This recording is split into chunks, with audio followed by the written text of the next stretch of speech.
Kapag may nararamdaman kang sakit sa balakang, kadalasan ang sinasabi ay may arthrosis ka, may dysplasia sa balakang, o may impingement. Ito ang dahilan ng sakit at dito nakabatay ang kanilang opsyon. Alam namin sa Liebscher and Bracht, mga espesyalista sa sakit, batay sa karanasan na sa karamihan ng mga kaso, walang kaugnayan sa pananakit ng balakang ang mga kondisyong ito. Ngayon, magiging interesante ito para sa iyo dahil kasama ko si Dr. Egbert Ritter. Isang trauma surgeon at isang klasikong doktor ng konbensyonal na medisina, ngunit natutunan at ginagamit na rin niya ngayon ang aming therapy. At magiging napaka-interesante ngayon dahil pag-uusapan natin ang dalawang mundong ito at paghahambingin natin sila. At dapat kang makinabang dito dahil ang magiging resulta ng video na ito ay para sa iyo. Dapat ay maging sigurado ka sa iyong pag-unawa ano ba talaga ang nangyayari sa balakang mo at makakakuha ka ng mga paraan na malinaw na magpapakita sa iyo kung ano ang pinakamainam na gawin sa iyong sitwasyon. At ang pinakamainam na paraan ay dapat laging nakabatay sa kung paano maiiwasan ang operasyon hanggat maaari. Pero dadaanan natin yan mamaya kasi may mga kaso rin na ipapaliwanag ni Egbert na mas mainam talaga ang ganun. Oo, pero bihira lang talaga ang mga eksepsyon. Egbert, ang saya na nandito ka at masasabi ko, simulan na natin ito. Mga problema, pananakit at paninigas ng balakang. Sino ang pumupunta sa klinika? May sarili ka ring karanasan dito. Nagdala rin si Egbert ng 2 larawan, 2 x-ray na ipapakita natin at pag-uusapan. Egbert, sige simulan mo na. Ako ay isang doktor ng konbensyonal na medisina at dati rin ako nag-opera ng maraming balakang noong nagtatrabaho pa ako sa ospital. Patuloy pa rin ako nag-oopera. Meron akong humigit kumulang 100 at 40 operasyon kada taon at kaya naman nagsasalita rin ako para sa mga siruhano. Ako mismo ay apektado rin dahil sumakit ang balakang ko noong 18 ako at doon ko nalaman na may dysplasia ako. Noong bata pa ako, hindi pa advance ang ultrasound para sa balakang. Kaya may ilang dysplasia noon na hindi agad nakita. Noon, pwede sana na-control gamit ang malapad na lampin. Noong 18 ako, sinabi sa akin na hindi ito magtatagal. Sabi nila, pag 60 ko, kailangan ko na ng artificial na balakang. At ang aking kanang balakang ay pinahirapan ako mula noong ako'y 18 hanggang sa ako'y 50 taong gulang. At noong ako'y 50, nag-training ako sa iyo. At dahil doon, nagsimula akong seryosong i-stretch ang aking balakang. At sa loob lang ng ilang linggo, nawala ang sakit. Dati, hindi ko alam na may problema ka rin pala sa balakang. Alam ko yun sa likod at balikat mo. Talagang sirain ang katawan mo. Talagang sirain ang katawan ko. Uulitin ko, nalaman mo ito at nagsimulang makaramdam nung 18 ka tapos hanggang 50 ka ay matindi ang sakit na naranasan mo pero nawala ang mga ito sa loob ng ilang linggo.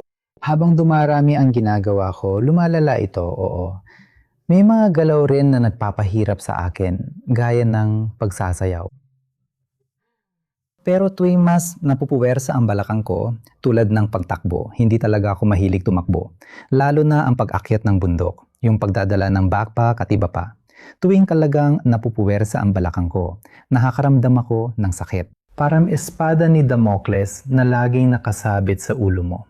Alam mang darating ang panahong kakailanganin mo rin ng artificial na balakang. Mula doon, pwede mong masabi kasi madalas talaga yung sinasabi na may hip dysplasia na minsan hindi ko pa rin maintindihan. Ang dami ko ng pasyenteng nakita na nagsabi, mga 40 o 50 ang edad, may sakit sa balakang at lumapit sa akin at nagsabing, may hip dysplasia ako, may magagawa ba dyan? At lagi kong tinatanong, nagkaroon ka ba ng reklamo dati? At hindi, ayos naman ang buong buhay. Nag-umpisa lang iyon kalaunan. Sabi ko sa kanila, pakiusap, mag-isip tayo ng lohikal tungkol dito. Baka makatulong din sa iyo na pag-isipan ito sa sarili mong karanasan. Kung ang dysplasia ay nagdudulot ng sakit, bakit lumalabas lang ang sintomas kapag 40 o 50 na? Ang iniisip nila ay hindi lubos natatakpan ang balakang kapag may dysplasia. Kaya mas mabilis masira ang parte na kulang ang takip. Pero karamihan sa mga pasyente ay pumupunta ng mas maaga kung saan minsan ay wala pang pagkasira. Pero naroon na ang sakit. Madalas ganun talaga ang simula ng sakit. Iyan na naman mismo ang punto. Isa sa mga punto ay na ang sakit ay lagi nagsisilbing babala na pumapasok tayo sa yugto ng mas matinding pagkasira.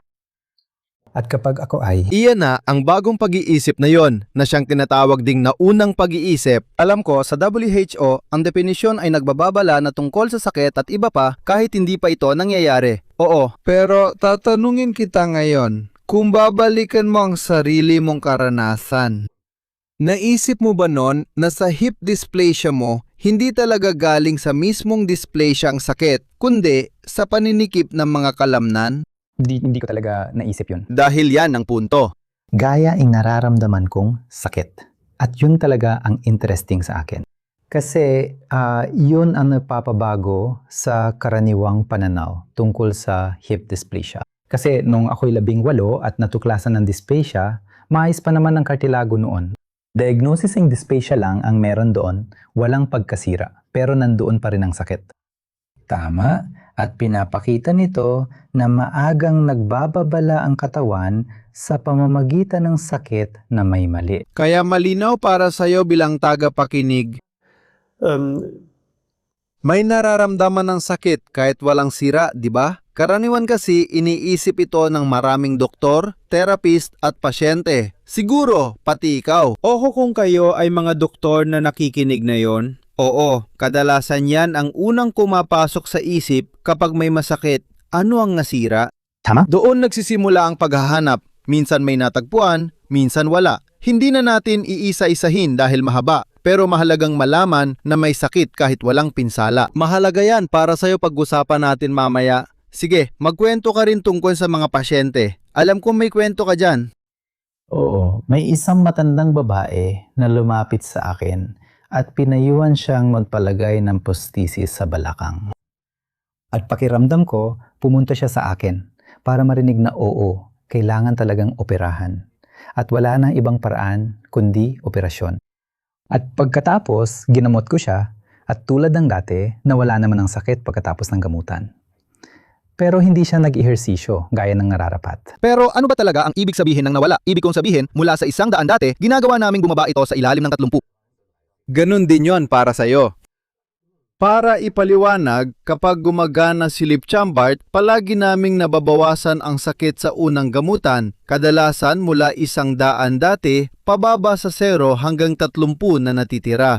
Sabi ng mga pasyente, kahit ganyan na lang, okay na ako, kaunti na lang, kaya ako na, hindi ko na kailangang tiisin.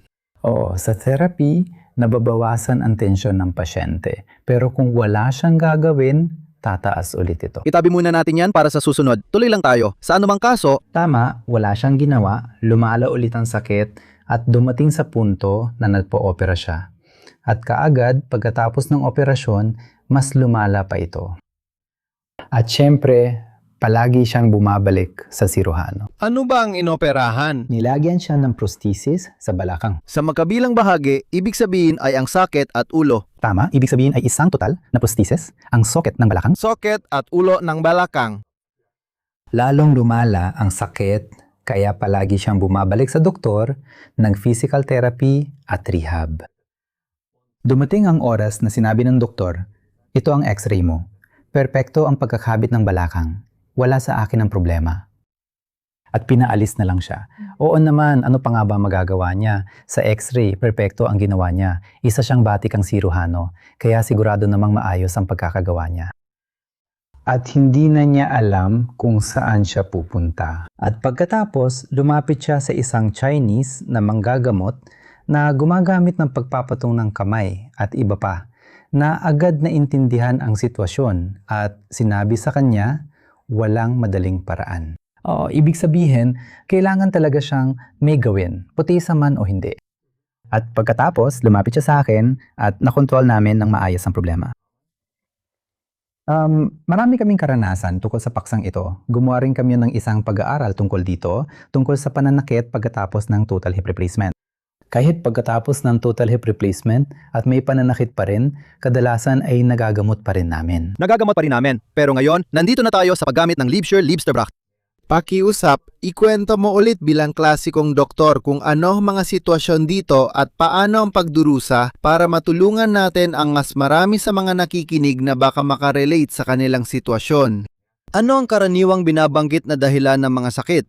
Alam ko namang may problema si Egbert dahil kilala niya at laging ginagamit ang Liebscher-Liebster-Brack sa argumento. Pero sa tingin ko, magiging interesante kung ihaharap natin ang klasikong pananaw ng medisina, tingnan at pag-usapan din natin ito. Kadalasan, pumupunta ang mga pasyente dahil napapansin nilang hindi na nila nagagawa ang gusto nila. At madalas, itong nangyayari sa Austria. Mahilig mag-hiking ang mga tao. At sinasabi nila na kapag gusto ng asawa nilang mag-hiking o kapag gusto ng mga kaibigan nilang mag-hiking, hindi na sila makasama. At iyon ay isang limitasyon sa kalidad ng buhay dahil sa Austria, maraming tao ang mahilig mag-hiking.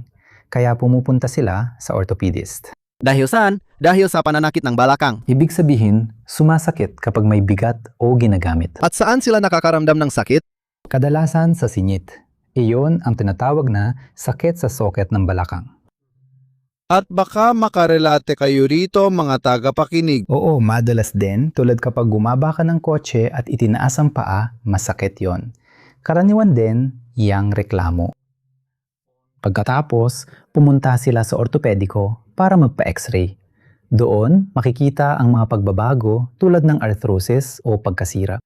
Sabi ng ortopediko dahil iyon ang parang reseta at paraan nila ng trabaho, inirerekomenda nila ang paglalagay ng prosthesis. Isang balakang, gusto nyo ba talagang gawin yon? May 4 na yugto ng arthrosis. 1, 2, 3, 4. Ang arthrosis ay ang unti-unting pagkaubos ng kartilagos sa kasukasuan hanggang sa magdikit at magkiskisan ang mga buto.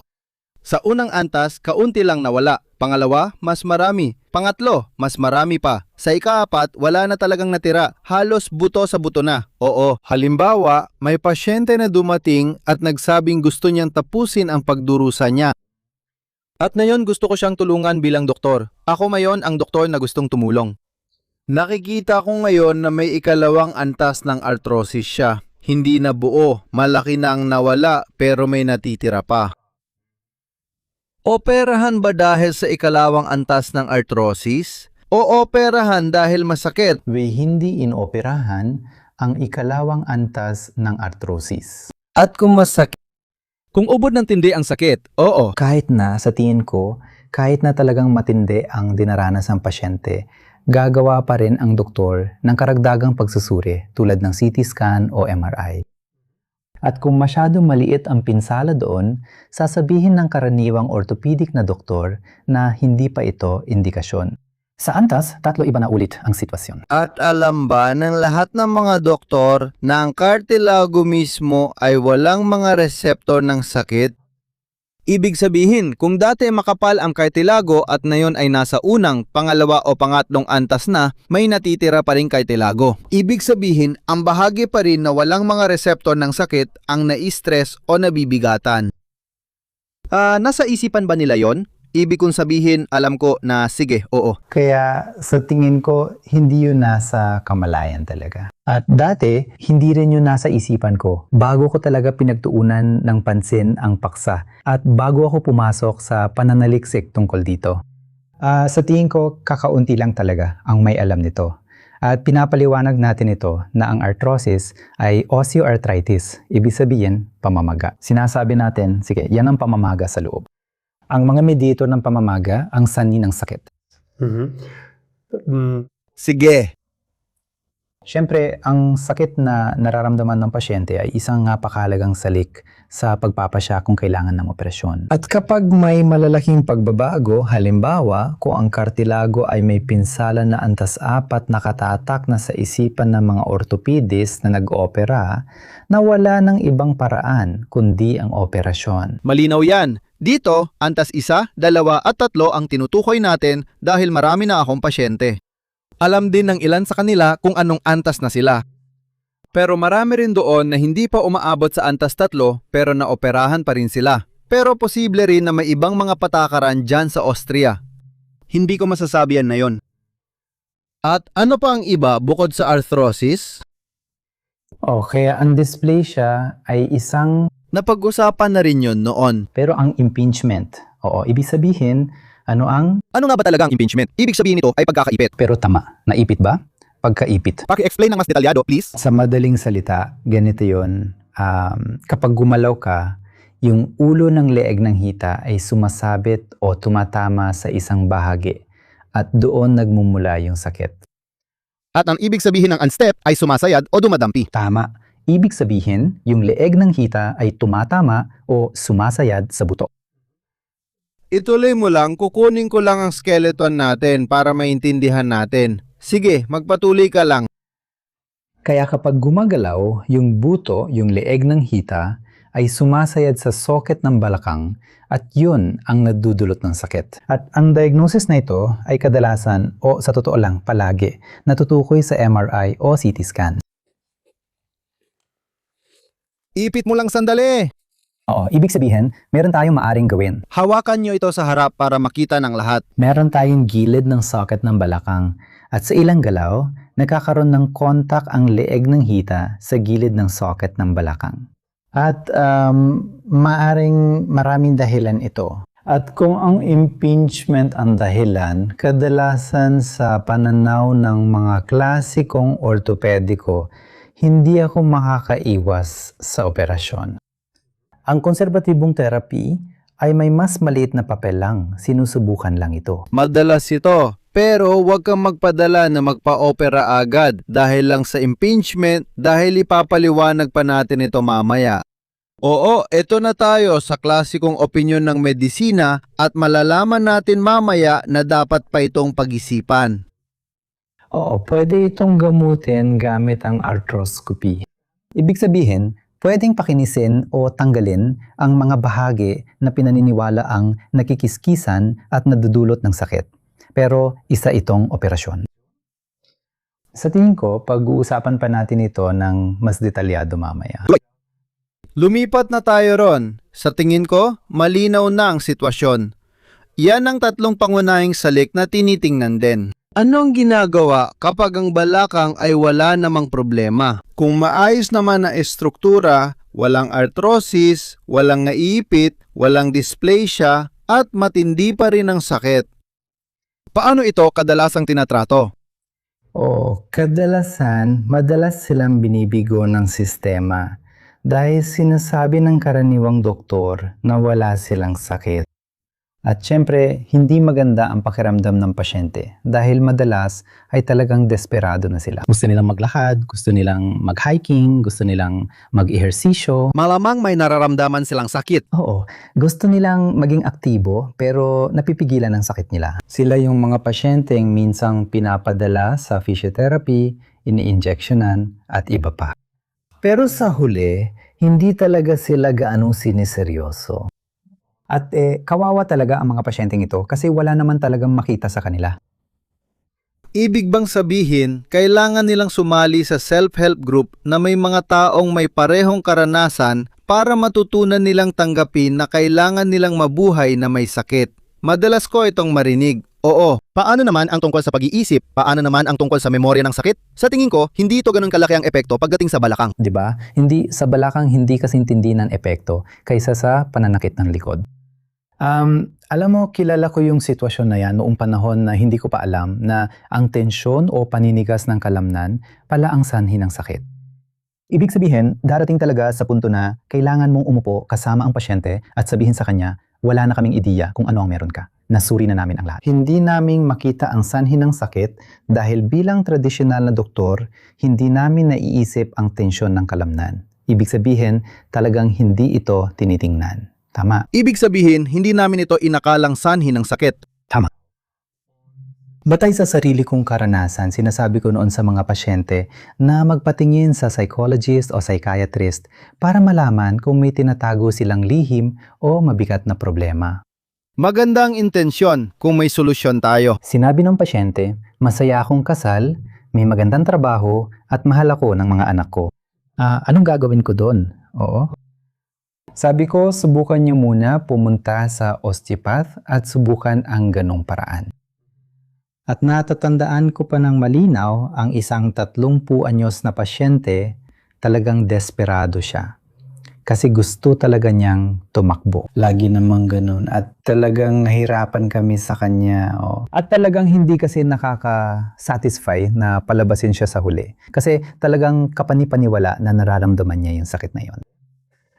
At parang iniwan ako noon na medyo litom-lito. Nagpakita siya ng sakit pero matatag ng personalidad at paninindigan niya. Kaya para sa akin, malinaw na hindi ito tungkol sa pag-iisip.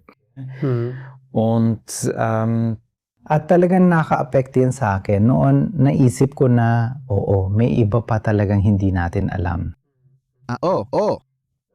Ngayon na ang tamang oras, mag-comment ka naman. Kung isa ka sa mga taong wala ring nakikitang dahilan o may nakita man pero hindi ka pa rin matulungan, paki-comment mo naman ang kwento mo, ilagay mo dito at ipaalam mo sa amin kung kamusta ka na. Kasi sobrang mahalaga talaga na matutunan kung paano tama ang pag-handle sa ganitong mga sitwasyon. At ayun, na yun ay darating na ang kaunting paliwanag. Si Egbert ilang beses na nagsabi na hindi niya naisip ang tensyon ng kalamnan gaya ng maraming doktor. Bakit? Hindi mo rin sila masisisi, di ba? Kaya huwag ninyong akalaing naninisi ako. Hindi talaga. Hindi talaga ito natutunan ng mga doktor.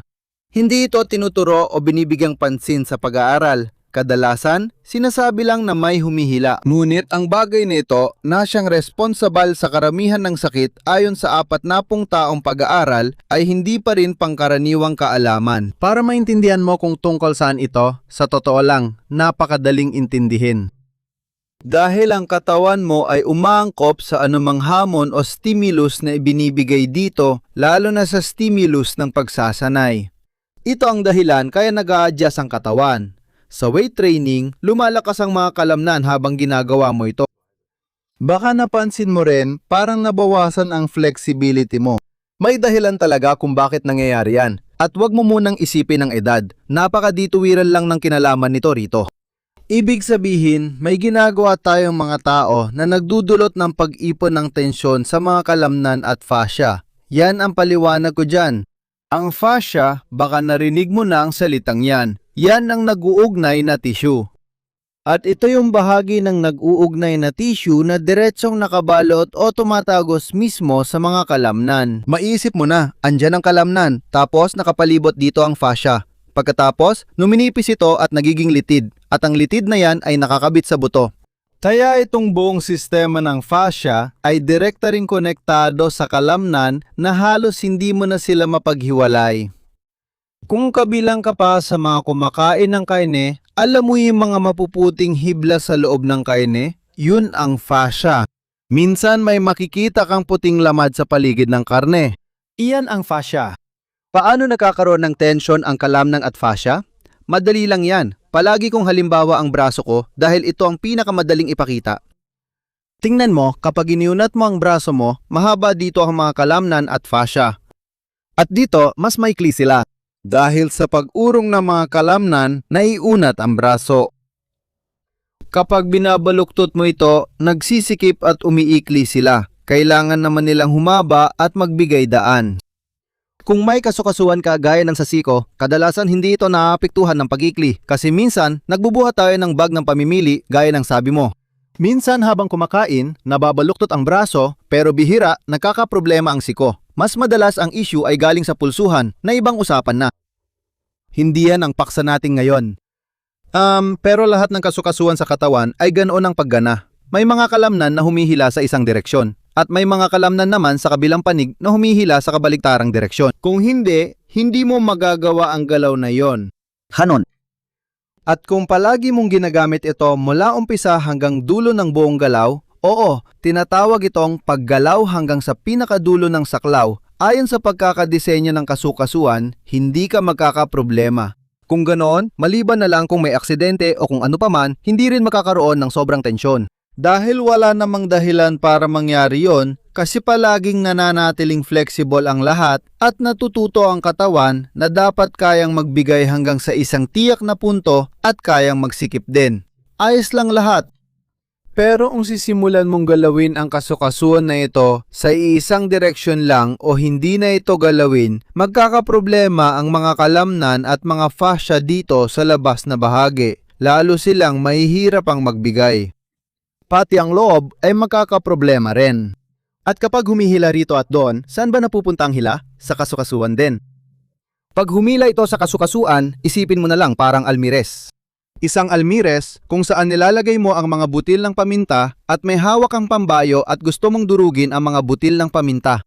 Pinipipil mo ang pambayo at iniikot ito sa loob para madurog ang mga butil. At sa sandaling marahan mo lang, iangat ang pambayo, ilagay at dahan-dahang igalaw ito pabalik-balik, may kaunting pagkasira pa rin na mangyayari. Hindi ito matutumbasan kapag ginawa mo ng may diin. Ganyan din gumagana ang kasukasuan mo, may sakit at isang ulo yan. Kapag maayos ang pagdulas, may konting pagkikiskisan. Sabi namin ni na Libsen at Prap, may nakikiskis dyan at pumapasok ang mga stem cell para ayusin yon. Kung bakit hindi naaayos o nagre-regenerate ang arthrosis sa mga taong hindi marunong humarap dito, pwede nating talakayin ulit mamaya. Sa anumang kaso, kapag sobra ang pressure sa kasukasuan, lalo na sa kasukasuan ng balakang mo, dahil sa paligid ng balakang mo, tingnan mo nga, pwede ka bang magbigay ng magandang paliwanag bilang medical na eksperto? Ilarawan mo ang 4 na pangunahing grupo ng kalamnan sa paligid ng balakang. So uli, meron tayong mahalagang grupo ng kalamnan. Tutulungan kita? Iikot ko muna. Ang mga kalamnan ng puwitan ay may napakahalagang epekto sa mga problema sa bahagi ng kasukasuan ng balakang. Meron tayong mga kalamnan na nagpapatuwid ng binti. Nasa likod ng hita ang mga kalamnang yon. May mga kalamnan tayo napapaliko ng balakang, kabilang ang mga tagabaluktot ng balakang at ilang kalamnan sa hita. May isa pa tayong mahalagang malaking grupo ng kalamnan, ang mga adductor. Pamilyar siguro kayo rito kung naglalaro kayo ng football. Ito ang mga kalamnan na humihila ng binti paloob. Gagayahin ko muna ang galaw sa football ha? Karaniwan ang galaw na yan sa football. Dito talaga gamit ang mga adductor. Pasensya na. At ang mga adductor ay isang grupo ng kalamnan na sa araw-araw nating buhay ay halos hindi nagagamit. Dahil ang mga adductor ay kailangan natin lalo na kapag tayo ay naglalakad sa isang pahilig na lugar. Doon talaga mabigat ang trabaho ng adductor. Ang mga adductor ang humihila sa ulo ng buto ng hita paloob sa socket ng balakang. Kapag kulang ang tensyon nila, nagkakaproblema at nagkakaroon ng pinsala. Nausap na ba yung mga nasa labas?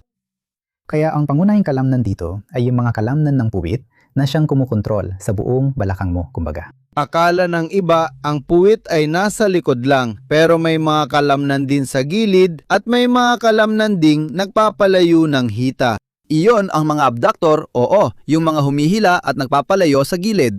At kapag natamaan ka na dito, halimbawa sa isang kabinet o kung saan man, talagang masakit iyon.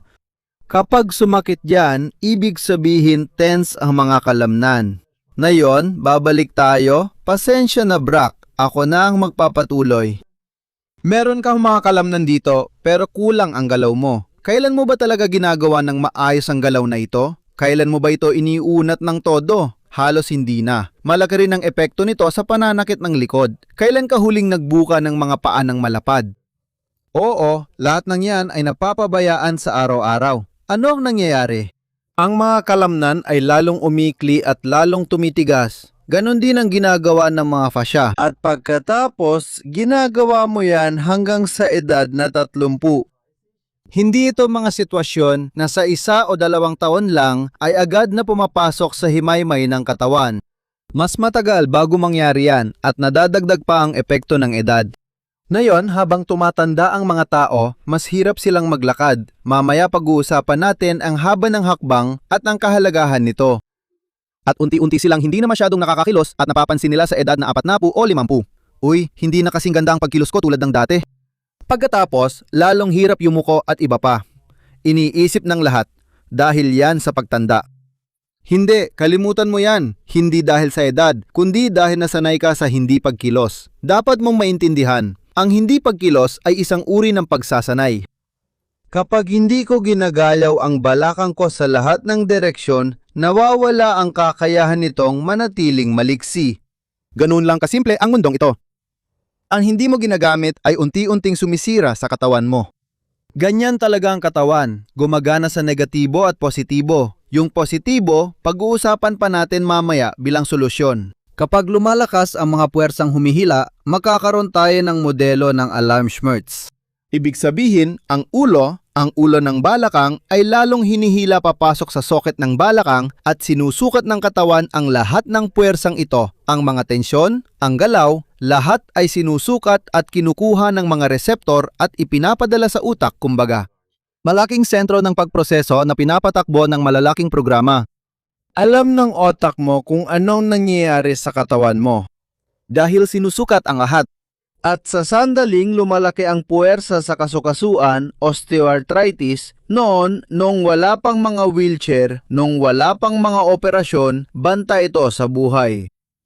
Matigas na balakang, hindi na makalakad, hindi na kaya. At dahil dito, ayon sa aming modelo, ang katawan ay may nakapaloob na sistema ng Alarm-Schmerz. Iparamdam sa taong nakakaranas nito na may mali na nangyayari. Sa pamamagitan ng sakit. At ang sakit na ito na nagmumula dito, tinawag namin itong Alarm-Schmerz. Mahalagang maintindihan na ang Alarm-Schmerz ay walang kinalaman kung may dysplasia o wala. Ito ay tungkol lamang sa mga tensyon na nagdudulot ng sobrang pagdiin sa kasukasuan. Mula rito, maaari magresulta ng arthrosis. At dahil dito, nagbibibay ng alarma ang katawan. Sa simpleng salita, masasabi natin, ang sakit ay nagmumula sa pagkawala ng galaw. Oo. Ayon sa malalaking pag-aaral, kada taon, nawawalan tayo ng 0.7% ng ating galaw. Kailangan nating labanan ito. Mahalaga sa buong prosesong ito, sa lahat ng nangyayari na laging malinaw sa atin. Siyempre, ang osteoarthritis ay nagsisimula dahil, gaya ng nabanggit natin kanina sa halimbawa ng mortar, na may pagkikiskisan sa ilalim ng presyon. Lalo itong lumalala dahil sa kakulangan ng paggalaw. Nakakakuha ng nutrisyon ang kartilago kapag nadidiinan nito sa ilang galaw at saka naalisan muli ng bigat. Dahil dito, nailalabas ang mga sustansya na ipipiga ang mga ito. At sa kabaligtarang galaw, mula sa synovial fluid, doon nakakakuha ng nutrisyon ang kartilago. Ang synovial fluid may mga protina at sustansya doon na siyang pinagkukunan ng nutrisyon ng kartilago. Dahil sa dubleng bitag, tumataas ang presyon sa kasukasuan at nababawasan ang galaw, kaya kumukonti ang nutrisyon ng kartilago. Kaya talagang mangyayari ang osteoarthritis. Wala nang ibang paraan. Pero tandaan mo, ito ang nangyayari sa mismong estruktura. At ang sakit na matagal nang nagbibigay babala at kapag nariyan na ang osteoarthritis, lalo pang nagbibigay babala dahil ang sakit ay lalong lumalakas kadalasan. Iyan ang normal na sitwasyon na nangyayari dyan. At wala itong kinalaman sa edad, kundi gaya ng malinaw na ipinaliwanag ni Egbert, may kinalaman ito sa unti-unting pagkawala ng kakayahang gumalaw. Sa prinsipyo, bawat kasukasuan ay may kakayahang mag-regenerate. Pero ang kondisyon para makapag-regenerate ang isang kasukasuan ay, sa isang banda, ang pagkakaroon ng tamang bigat o pressure. Malaking hindi pagkakaunawaan ito dahil akala ng iba na ang pressure sa balakang ay nagdudulot ng arthrosis. Hindi yon totoo. May pag-aaral pa noong 1956. Nagulat tayo nang malaman na mas mataas na pressure ay tumutulong para maprotektahan ang kartilago sa balakang. Kaya iyon ang isa sa mga dahilan, ibig sabihin pinoprotektahan ng pressure ang kartilago. Logical naman yon. Kapag mas ginagamit ko ang isang bahagi ng katawan, tulad ng kalamnan, lumalaki ito. Bakit magiging iba ang kartilago? Matagal na yung alam, dekada na. Pangalawa, tinatawag na sagad na paggalaw. Ibig sabihin, todo baluktot o todo tubid. Ang sagad na paggalaw, kasama ng bigat o pressure, ay nagpapakilos sa mga stem cell na mag-regenerate ng kartilago. Marami na ring pag-aaral tungkol dito. Maraming nagtatanong tungkol sa pressure. Kasi halimbawa, madalas kong marinig na sinasabi ng mga doktor na pudpud ng ukit ng gulong mo. Oo, parang flat ng gulong. Wala nang magagawa, kailangan na lang palitan ang kasukasuan. Pakiusap, sundan po natin ang sumusunod na logical na pag-iisip.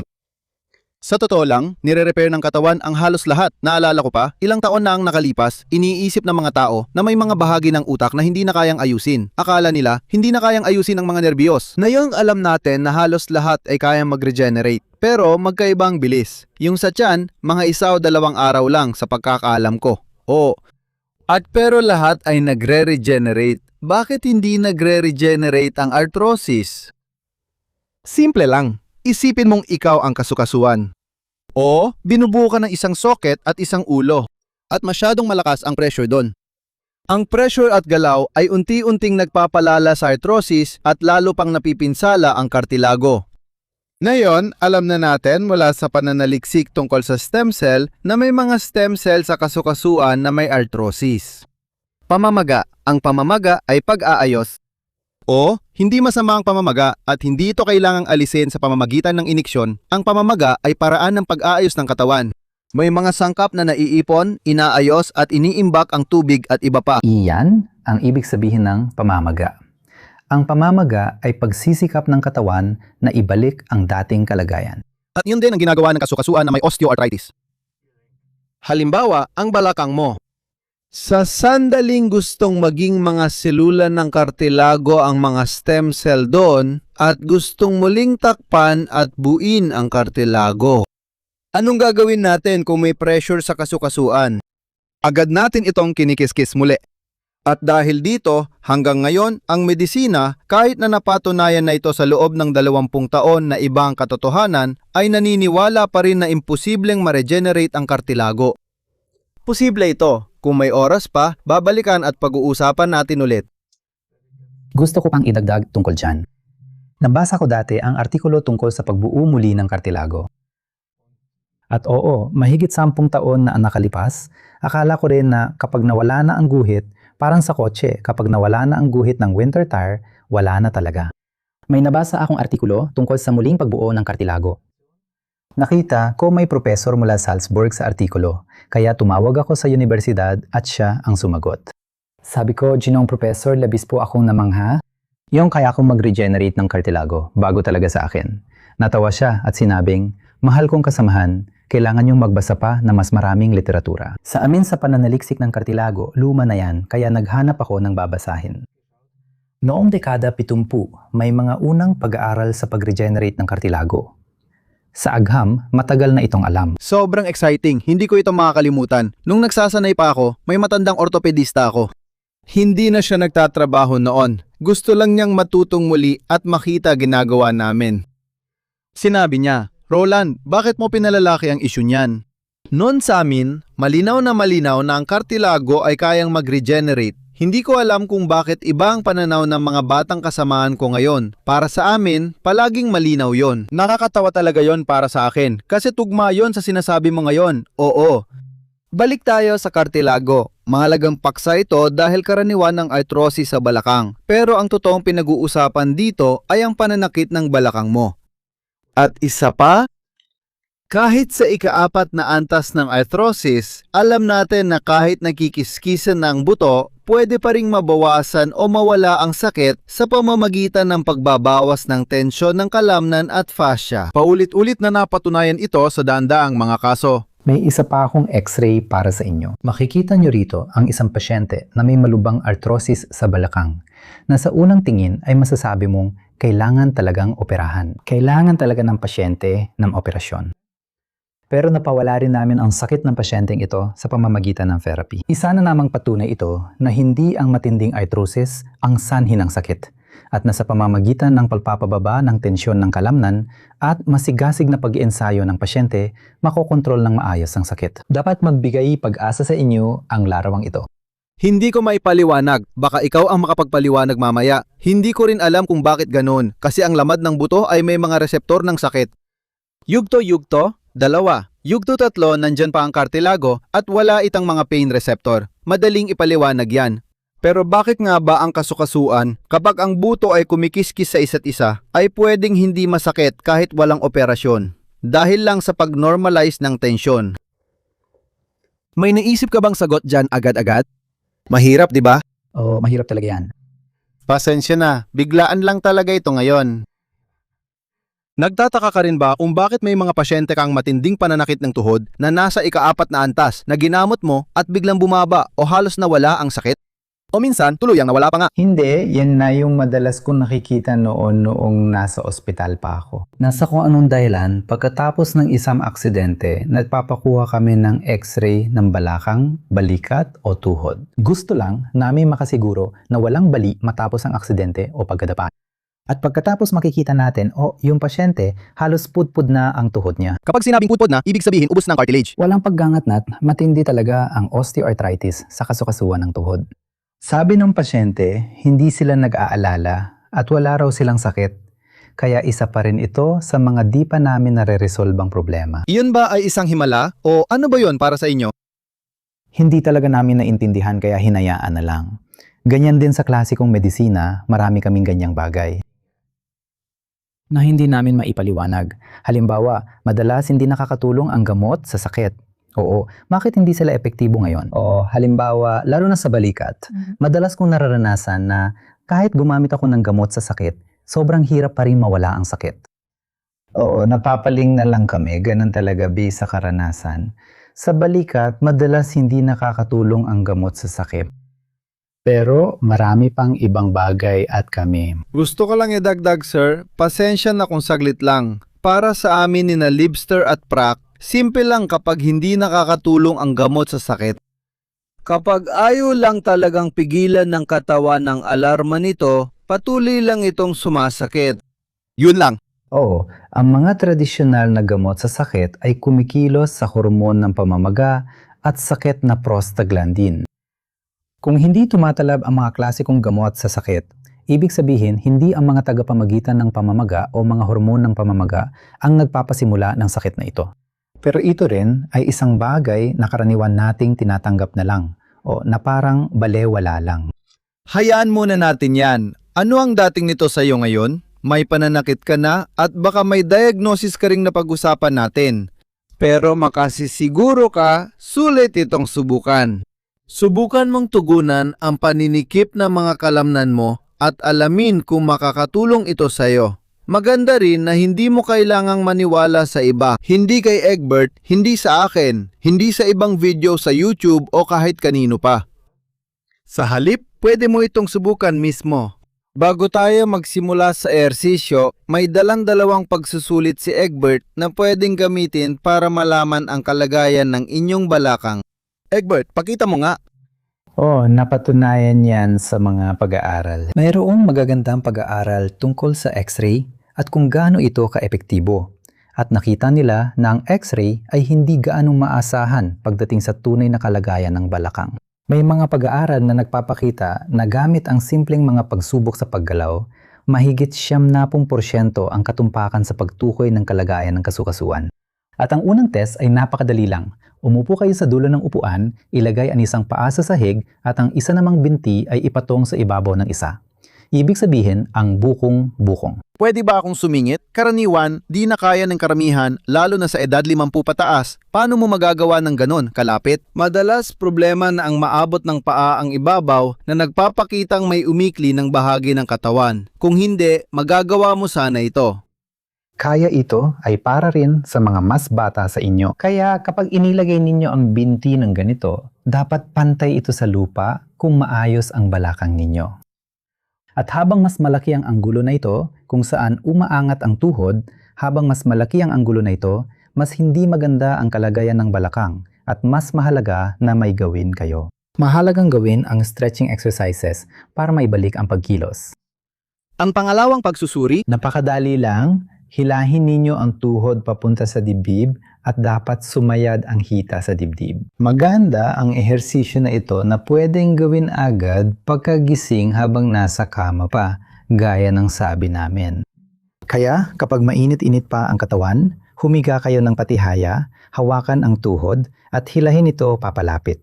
Manatili sa posisyon ng 5 segundo. Kung araw-araw ninyo itong ginagawa, gaganda ang inyong paggalaw at matutuwa ang inyong balakang. May mas tiyak pang ehersisyo na darating dahil pagsusuri pa lang ito, pero ang mga galaw dito ay bahagi na rin ng ehersisyo. Pero kung napapansin mo ngayon na may sumisikip dito, may sumisikip doon at hindi ko talaga magawa, Ngayon, may mga ehersisyo at ang mga ehersisyong ito ang tutulong sa iyo na unti-unting makuha ang kakayahang gumalaw nang hindi mo agad kailangang pumasa sa pagsusuri. Tulad ng paunang antas, pwede mong kunin bawat isa at unti-unti kang mas magiging maliksi. Kung isa ka sa nagsasabing, matagal ko nang sinusubukan ng ehersisyo pero hindi nakatulong, oo, kaya pakiusap, alagaan mo ang sarili mo at subukan ang mga ehersisyo ni Libsher at Brock, mga espesyalista sa sakit. Ang mga ehersisyong ito ay espesyal na binuo sa loob ng 40 taon para sa pananakit mo, lalo na sa pananakit ng balakang at kakaiba ang mga ito. Sasabihin ko na lang ng direkta, dahil ibang tindi, ibang tagal, sa mga stretching na ehersisyong ito ay may kasamang pagpapalakas na sabay ding mas lalo pang naguunat. Kaya ito ay isang napakamaingat na ginawang sistema ng ehersisyo, kaya tingnan mo ito at subukan mo. Pumunta ka sa YouTube, pumasok ka sa mga social media at hanapin mo ang keyword sa aming channel, ang balakang, at subukan mo lang ito dahil ang karanasang ito ay hindi mapapalitan ng kahit anong paliwanag. Dahil mararamdaman mo agad kung may positibong epekto ito o wala. Level up pa. Bisitahin mo ang aming app para mas matutukan ka. Naiintindihan ko. Madalas ko na rin itong marinig. Oo, marami rin akong pasyente na ganon din ang naramdaman at narinig. Oo, yung Libsher at Brock na ehersisyo madalas nakakatulong. Pero nag-aalala sila gawin dahil sira na ang kasukasuan. Oo, na-diagnose na may osteoarthritis daw ako. Hindi ba lalo lalala kung mag-ehersisyo ako? Sagot agad. Hindi mo mapapalala, pero ang gusto kong sabihin, pwede kang pumunta sa isa sa mga doktor, pisyoterapista, hilot o iba pang therapist na sinanay namin at magpagamot ka roon minsan. At napaka-interesante nun, karanasan din yon para sa'yo, di ba, nung training. Kasi, sige, ikaw na magkwento tungkol sa pagdiin kung paano mo yan naranasan. Noong unang beses na sumali ka sa training, naalala ko pa nung nandun ka. Oo, kasi dumating ako sa training na positibo ang pananaw dahil malaki ang naitulong ng therapy sa pananakit ng likod ko na hindi maibsan. At yun talaga ang talagang nagpagulat sa akin, masasabi ko talaga na sa pamamagitan ng therapy na ito o sa pagkakataong yun si Roland nung training ay nawala ang sakit. Sa bilis at bisa na hindi namin kayang makuha gamit ang mga infusion o gamot sa sakit. Talagang namangha ako kasi palagi kaming may problema sa side effect ng mga gamot, lalo na sa mga pasyenteng may tuloy-tuloy na pananakit. Yung iba talaga ay hirap na hirap sa mga side effect. Madalas kailangan pang uminom ng ibang gamot ang mga pasyente dahil sa side effects. Kaya lalo pang dumarami ang gamot nila. Kaya yung mga pasyente may talamak na pananakit ay talagang kawawa dahil dito. At talagang namangha ako dito. At dahil doon, ako mismo ay nagsimula na rin gawin ang therapy na ito. Oo, napakaganda ng naging resulta nito. Dahil nandito ang skeleton, makikita mo ang mga pulang tuldok sa iba't ibang bahagi. At itong mga pulang tuldok na ito, may kabuuang 72 sa buong katawan. Umabot ng 40 taon bago matukoy ang mga tuldok na ito, simula sa mga kalamnan, pero masyado nang mahaba kung idedetalye ko pa ngayon. Kapag ginagamot ang mga tuldok gamit ang pagdiin, may mga reseptor na ayon sa aming modelo ay direktang kumikilos papunta sa utak. At doon sa utak, kung saan nabubuo ang tensyon, hindi ito nabubuo sa kalamnan kundi sa utak, dahil ang utak ang kumokontrol sa mga tensyon na ito. Doon maaring mawala ang sobrang tensyon. At pagkatapos, mararanasan mo ang epekto na kapag pumunta ka sa isa sa aming mga therapist, sa unang gamutan, maaring mangyari ito sa kahit anong sakit. Kailangan mo lang pumunta minsan at pagkatapos ng gamutan, bababa ang sakit o hindi. Bihira lang na may isang tao na gumagalaw pa ng kaunti, minsan hindi gumagana, pero sa aking karanasan, napakadalang ito o gumagana ito mula 0 hanggang 30, gaya ng sinabi ko kanina. Dahil dyan, kunin mo ang kumpiyansa mo rito. Dahil dito, mas maayos mong magagawa ang ehersisyo. Sa aktual na gamutan, mas detalyado pa itong ipapaliwanag at ipapakita kesa sa video lang. Oo, at pagkatapos, kapag naramdaman mo na, alinman matapos mong gawin ang ehersisyo o matapos kang gamutin, at gumaan na ang sakit mo. Kahit may arthrosis, kahit may impingement, kahit may hip dysplasia, alam mo na, ito ang tamang daan para sa akin. At doon mo rin malalaman na kabilang ka sa karamihan ng mga kaso kung saan ang sakit ay walang kinalaman sa kalagayan ng estruktura. Pero may mga kaso Na medyo lumalampas pa doon. At pakikwento mo naman. At sa tingin ko, ito ay isang napakahalagang punto para sa amin. Tama? Hindi naman kami, lalo na ako, hindi naman ako laban sa pag-oopera. Diyan ako nabubuhay. Oo. Pasensya na, pwede ko nang ituloy agad. Hindi rin ako tutol doon. Sa mga talagang kailangang pagkakataon, oo, lalo na kung maaksidente ako dahil nagmamotorsiklo ako ngayon. Sana wag mangyari, pero kung sakali, sobrang pasasalamat ko. Ayos na yon. Papayag lang talaga akong operahan niya. Sobrang nagpapasalamat ako kung may magagaling na surgeon na kayang ayusin lahat. Aksidente lang talaga yon. Karamihan ng sakit ay dahil din sa aksidente. Tapos na ang pagkaantala, pasensya na. Tungkol sa hip prosthesis, lagi kong sinasabi na ito at pati ang knee prosthesis ay biyaya ng ating siglo dahil maari na itong operahan. Pero dapat lang kung talagang kinakailangan. At ang prosthesis ay maari ring magdulot ng mga problema. Iyan ang pag-aaral namin noon tungkol sa pananakit matapos ang hip prosthesis. May isang pag-aaral mula sa Charité, yung malaking klinika sa Berlin, na napatunayan na pwedeng masukat ang mga partikulo mula sa pagkasuot ng prosthesis sa utak. Ibig sabihin, yung mabibigat na metal na galing sa pagkasuot ng prosthesis. Hindi naman ako ina-take nung ikinuwento ko ito sa lecture, matindi talaga ang naging pagbatikos. Oo, Noon sinabi mo, naalala ko pa yung linyang yon, sinabi mo, ang mga matitibay na materyales ay nagdudulot ng napakapinong mga partikulo ng pagkasuot. napaka-interesantang paksa, talagang interesante ito. Mukhang para sa marami, napaka-interesantang paksa talaga ito. Mayroon ng isang mataas ang kalidad na nailatala noong 2011 tungkol sa isang kaso. Yun ang panahon na nagsimulang lumitaw ang isyong iyon. Bulag at bingi ang pasyente. Maaring sanhi ito ng prosthesis? Kaya, malinaw. Bihira ito, pero kailangan mong maging maingat. Posible ito. Maaring lumuwag ang prosthesis, maari itong maimpeksyon, at napakahalaga, may expiration date ang prosthesis.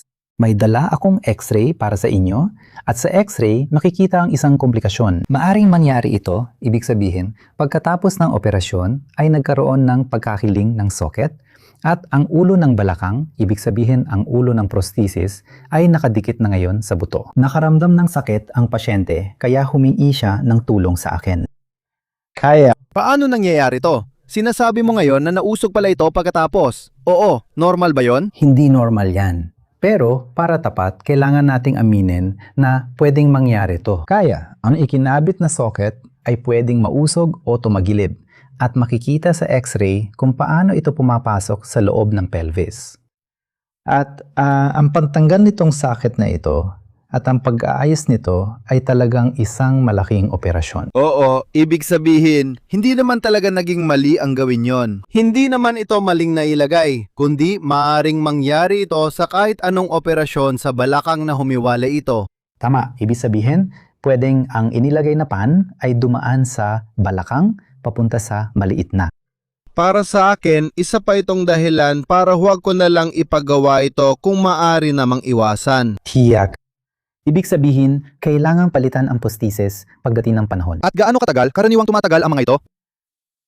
May mga prosthesis akong kilala na tumatagal ng 25 taon, pero may iba ring mas maagang nagkakaproblema. Kaya mahalagang malaman mo ito, malaking bagay ito. Yan lumalabas ang pananaw ng trauma surgeon. Yan ang mga bagay na hindi na nakikita ng mga ortopedista. Kapag may prosthesis ka na, humihina ang buto sa paligid nito. Sa pagtanda, pwedeng mabali o matanggal ang prosthesis kapag nadapa. At isa itong talagang malaking operasyon. Kailangan ito ng matinding paghahanda at pagod dahil malalaki ang mga operasyong ito.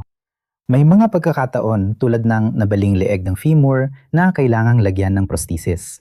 Wala nang ibang solusyon kundi iyon at mabuti na rin. Tulad ng nabanggit ko, biyaya ng ating siglo na kaya natin itong gawin. Pero, at ito ay isang napakahalagang punto, kailangan kong subukan ang lahat para maiwasan ang operasyon. Ibig sabihin, kapag nasubukan ko na ang lahat at saka ako masasabi, sige, nasubukan ko na ang lahat, hindi pa rin natin makontrol ang sitwasyon. Wala namang masama doon. Tiyak ako dyan, dahil yon ang tamang pagharap sa mga opsyon sa paggamot. Kailangan lang nating baligtarin sandali ang sistema. Lahat ng may nararamdamang sakit ay unang binibigyan ng paggamot o gumagawa ng aming mga ehersisyo ng Liebscher at Bracht. At kung hindi ito gumana, pupunta sa lahat ng doktor, sa lahat ng espesyalista, sa lahat ng larangan at iba pa dahil ang mahalaga ay matulungan talaga. Sana ay maging maganda ang pagtutulungan. At doon, magiging lubos ding nabawasan ang trabaho ng mga doktor dahil ayon sa isang pag-aaral ng Technical Krankenkasse, ilang porsyento ng mga operasyon ang hindi naman talaga kailangan. Para sa balakang, particular na ngayon, 59% ang kanilang nakuha. Ibig sabihin, halos kalahati talaga ang pinag-uusapan dito. Oo, sa huli, ang ibig sabihin nito ay yung mga pasyente na nasabihan na kailangan nila ng prosthesis, pinapunta muna sa isa pang doktor. Tiningnan ulit ng doktor ang kalagayan at sa 50% ng mga kaso, sinabi niya na hindi pa talaga ito kailangan ngayon. At para lang maintindihan mo, may datos mula sa Barmer. Sa tingin ko, wala ako ngayon dito yung mga numero, baka pwedeng ipakita na lang may kabuwang paglalarawan tungkol sa tuhod, balakang at balikat. Gulugod. Gulugod to. At doon mga 80 hanggang 75% depende sa uri ng operasyon ay hindi naman talaga kailangan, sabi yan mismo ng mga opisyal na mga health insurance. Umabot na tayo sa puntong yan. Pero balik tayo sa huli, natutuwa ako na may mga paraan kung talagang kailangan ng operasyon. Pero subukan mo muna ang ibang paraan. Oo, napakahalaga niyan. Sa tingin ko, mahalaga rin nabanggit na naglabas ng mga alituntunin ang Deutsche Gesellschaft für Endoprothetik. At sa mga alituntunin ito, nakasaad na dapat lang maglagay ng prosthesis kapag hindi bababa sa 3 buwan na sinubukan ng mabuti ang konserbatibong therapy. Perpekto. At ito ay isang napakahalagang punto na talagang siniseryoso ito. At alam ko, sa mga orthopedic surgeon na nag-oopera at bagamat ako ay isang trauma surgeon, dati rin akong gumagawa ng joint replacement. May napakaliit lang bang halaga ang konserbatibong therapy sa kurikulum ng pagsasanay? Akala ko dati, ang ika-4 na antas ng osteoarthritis ay kailangang operahan at wala nang ibang paraan. Ngayon, maraming pag-aaral na nagpapatunay na kahit sa osteoarthritis na nasa ika-4 na antas, dapat subukan lahat ng paraan dahil may pag-asang maiwasan ang operasyon. Magandang senyalas yan. Magandang senyalas yan. Salamat sa patuloy na pagsubaybay. Sana natupad ko ang pangako ko na mabigyan ka ng bagong pananaw sa pagharap sa problema mo sa balakang. Kung gusto mo pang malaman, gumawa kami ng napakagandang gabay tungkol sa pananakit ng balakang. Sa ilalim ng video, sa description o unang komento, may link doon. At ang gabay na ito sa pananakit, maari naming ipadala sa iyo ng libre. Kung gusto mo, gamitin mo yon para malaman mo ang lahat tungkol sa balakang mo at mahanap ang pinakamagandang opsyon para sa iyo.